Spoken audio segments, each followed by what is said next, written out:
Jimmy Garoppolo and the San Francisco 49ers set out to prove that they are the real deal. To do this, they would have to take on a reeling Pittsburgh team who came into this game desperate for a win.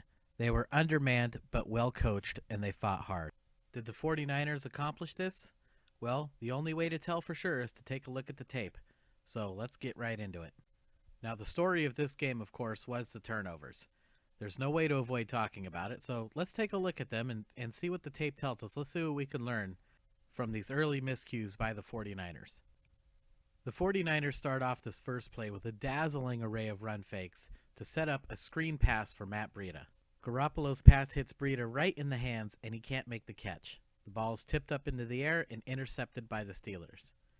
Now, Matt Breida simply has to make that catch. There's just no other way to say it. The Steelers will kick a field goal and go up 3-0. Let's move on to the next play. Here the 49ers execute a simple run fake. Garoppolo will fake handoff to Breida, and all the linebackers for the Steelers will bite on the fake. And Dante Pettis will just run a route behind them and catch a pass.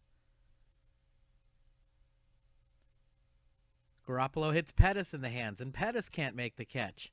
The ball is tipped up again and again intercepted by the Steelers. Pittsburgh would kick another field goal and go up 6-0. All right, we're in the next drive now. The receiver up top will start out running a post and then cut in at the 40-yard line. This will take his defender with him. Garoppolo is going to fake a handoff to Kyle Juszczyk. This causes the defense to react strongly. Now, in actuality, Juszczyk is going to run a route, and the linebacker that comes up initially to meet him in the hole is going to go with him downfield. Now, it's true Juszczyk is just a fullback, but he's considered to be one of the best fullbacks in the NFL, if not the best.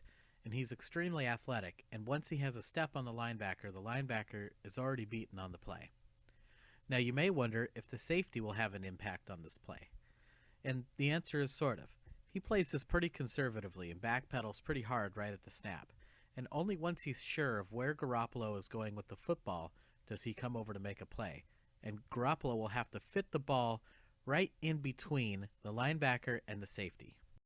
Let's take a look. As soon as Juszczyk comes open, Garoppolo starts to throw, and he makes a diving catch. Great ball location, but an even better catch by the fullback. That's just something you just don't see. Let's go back to the snap, because I want to show you something else on this play. Watch number 39 here come up to the line of scrimmage. Now, that's not just any safety, that's Minkah Fitzpatrick, and he lines up as if he's going to blitz on the play. Mike McGlinchey is going to hit him and then rotate over to number 90, who is TJ Watt. When he does that, it will be the responsibility of the running back, Raheem Mostert, to pick up the blitzing Fitzpatrick on the play. If you want to play running back in the NFL, you have to be able to pick up these blitz packages. Take a look. It's great pass protection, and watch how Garoppolo just drops that right in the bucket, and Juszczyk again just makes a spectacular catch on the play. Okay, it's the same drive, but we're in the second quarter now, and the teams have switched sides. San Francisco really wants to score and kind of get going on offense. The Steelers still lead at 6-0. Now, Raheem Mostert, who I just praised on the previous play, starts off with a nice run here, but when he takes the hit, he fumbles the football, and the Steelers recover. If you're counting, we're up to 3 turnovers now for the 49ers. Ouch.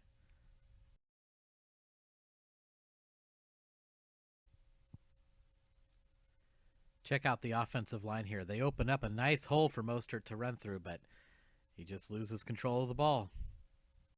Now, as you can see, the Steelers recover deep in their own territory here, and they end up punting the football, so the 49ers will get another shot.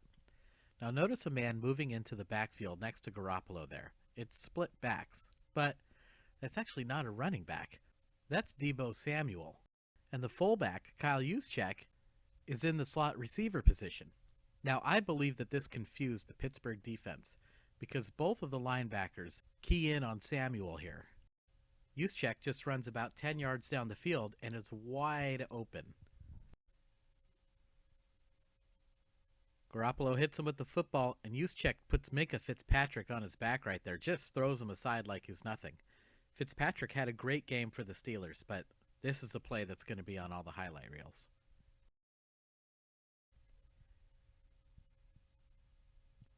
Get off me!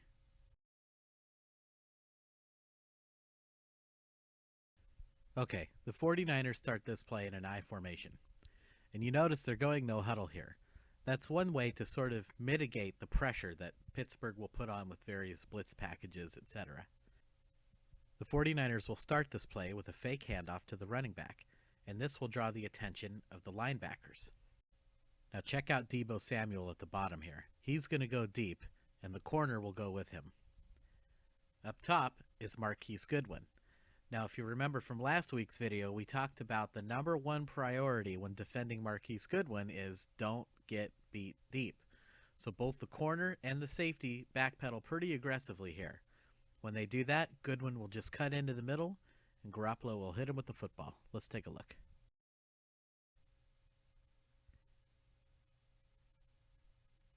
It's a beautiful pass, and it's a gain of 16 yards. But let's go back to the snap because I want to show you a couple other things about this play. I'm going to slow the camera down because I want you to see what a great pass this is. Garoppolo has a man right in his face, and he has to get the ball over the linebacker, and look at the location of that throw. He hits Goodwin right in between the numbers. Outstanding. Shanahan can scheme up whatever he wants, but at the end of the day, it's the players that have to execute. And here, they do not. The quarterback-center exchange is fumbled. Now, is it the quarterback's fault or the center's fault? Well, let's take a look. When the center snaps the ball has to hit the palm of the quarterback's right hand. Here is a great shot where we can see the ball hits Garoppolo's left hand and is away from his right hand. Richburg did not get the snap up high enough. Garoppolo makes a diving effort here to try to get the ball back, and it looks like he's got a shot at it right here, but he's just beaten out, and the Steelers recover the football. That's 4 turnovers in the first half for the 49ers, who have 0 points. Eventually, they would kick a field goal, making the score 6-3, and we're going to skip ahead to the third quarter here. Now, I've showed you all the 49ers turnovers, so let's take a look at the Steelers turnovers. Watch the defensive line, Bosa, Buckner, Armstead, and D. Ford, and just watch how quickly they collapse the pocket here. Now, if you have a defensive line that doesn't really get the pressure, one thing teams can do is send a corner blitz, but the 49ers don't have to do that. So here the corner, K'Wan Williams, can instead drop back into a zone. Combine both of these factors, and it makes it very difficult on opposing quarterbacks. Let's take a look. With the pressure almost to Rudolph, he throws the ball right to Williams, who makes the interception, and the 49ers are in business. Great way to start the third quarter. Now watch number 55, D. Ford here. He doesn't get the sack, but that's okay. These guys play together, and Armstead finishes off the play, forcing Rudolph to make the errant throw. All right, the 49ers are facing a huge 3rd and 8. They've gotten the interception, and they really want to score. They've got to punch this thing in. Enough is enough already. Let's take a look at this play. Here, the slot receiver, Dante Pettis, is just going to run a slant. Now, Richie James, who's lined up very tight to the line, will come across him like this, and the idea is he can interfere with the corner who's guarding Pettis a little bit and try to take him out of the play. And as you'll see, this ends up being successful. But I also want you to watch Kendrick Bourne's route up top. He just runs a square in like this, and the safety goes to the outside to give help over on that side of the field. And that's unfortunate for Pittsburgh because check this out. Now here's a really interesting moment because here Garoppolo has Pettis if he wants him, and I'm guessing he could probably fight for that first down maybe. But his first read is to Bourne. Bourne makes a great move to get open here, and Garoppolo just rifles it into him. Take a look.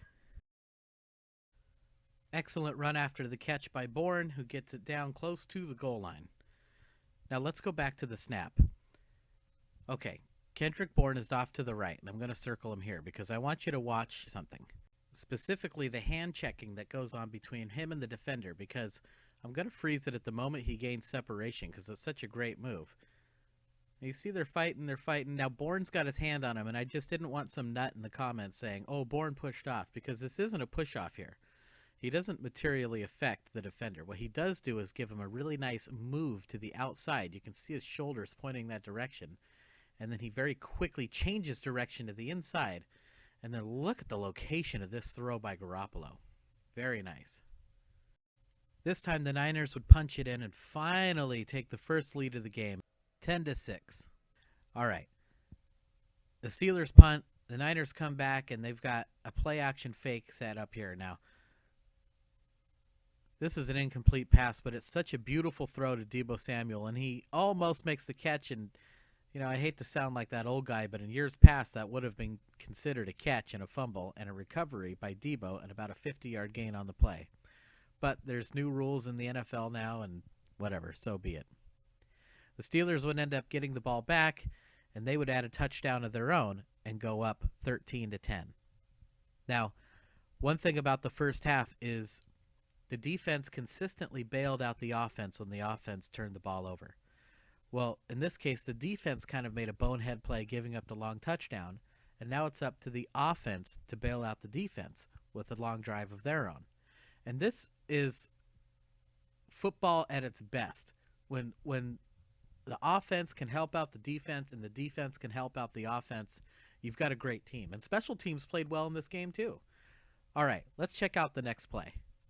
Here the 49ers have a running play set up to go to Raheem Mostert with Kyle Juszczyk as his lead blocker.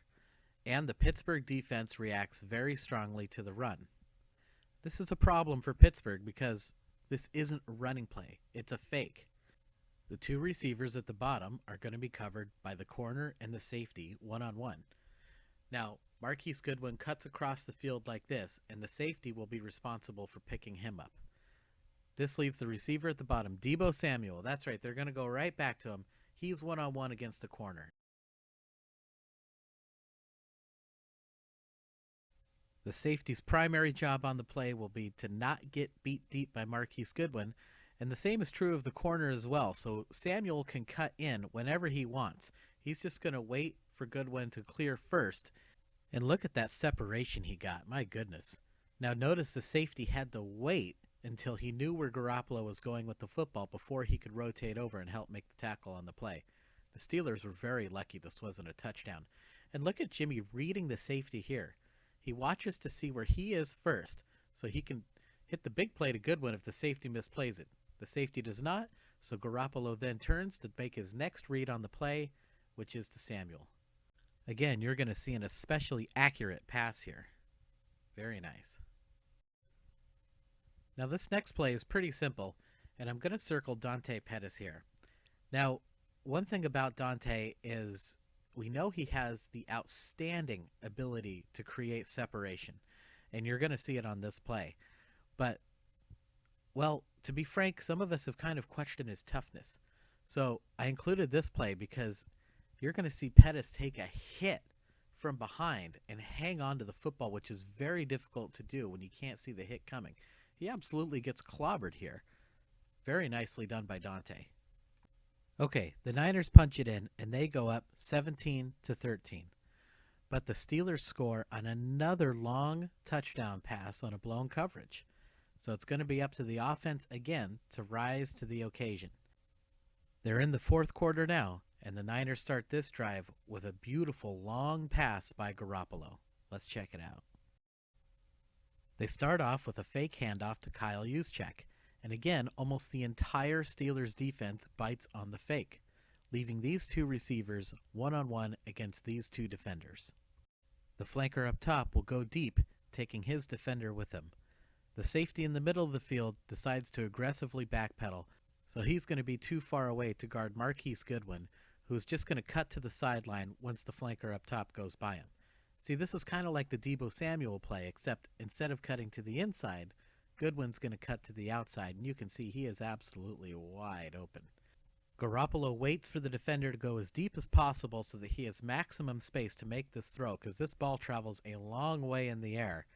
And Garoppolo displaying excellent patience on the play, and it pays off.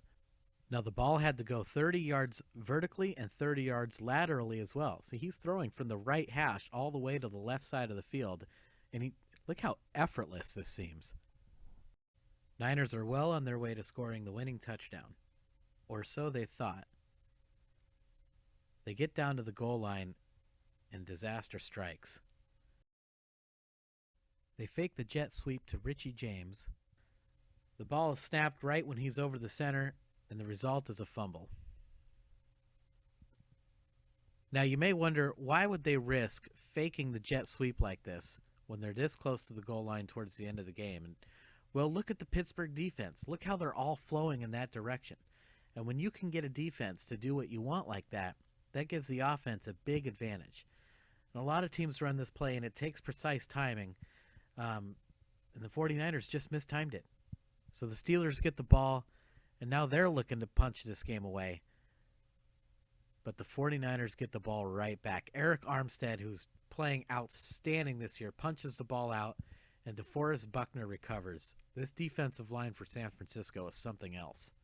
We think of these guys mostly as pass rushers, but the 49ers' run defense has been excellent too. This was going to be stopped for a big loss even if he didn't fumble. Outstanding defense. Here we go. There's a minute 15 left, and the game is on the line. Garoppolo takes the snap and hits Pettis for the game-winning touchdown. That is so awesome. Now, a former Steelers player, who I'm not going to name, was really quick to point out that the Steelers actually had really good coverage on the play. But he forgot one thing, which is a good throw will beat good coverage. So let's take a look at what Garoppolo saw and why he decided to throw this football. The first thing we notice is that this defender has his back turned. Now, this obviously means he doesn't know when the ball is going to be coming. The next thing we notice is that the other defender is too far away to have an impact on the play. And look at the direction he's moving in. He's going into the end zone because that's where Dante is taking these guys.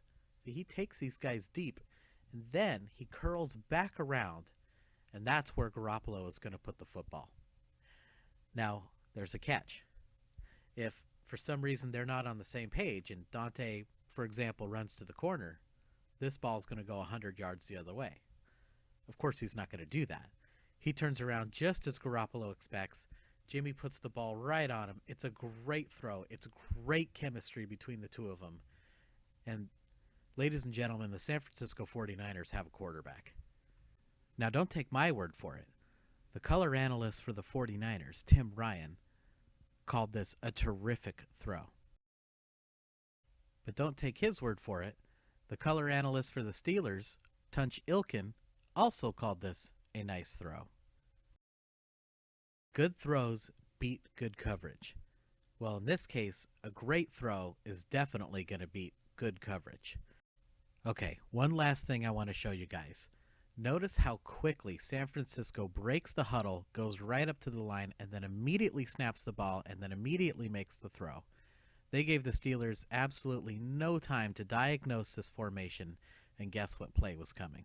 It was a great job by the 49ers offense on what proved to be the game-winning play. Now, several of the reporters who were actually at the game pretty much all said they believed that this was Garoppolo's best performance as a 49er, and I totally agree. He stood in the pocket, he took hits, he got out of sacks a number of times, he consistently made great throws very accurately, some very far down the field, and delivered in the clutch. It was an absolutely outstanding performance.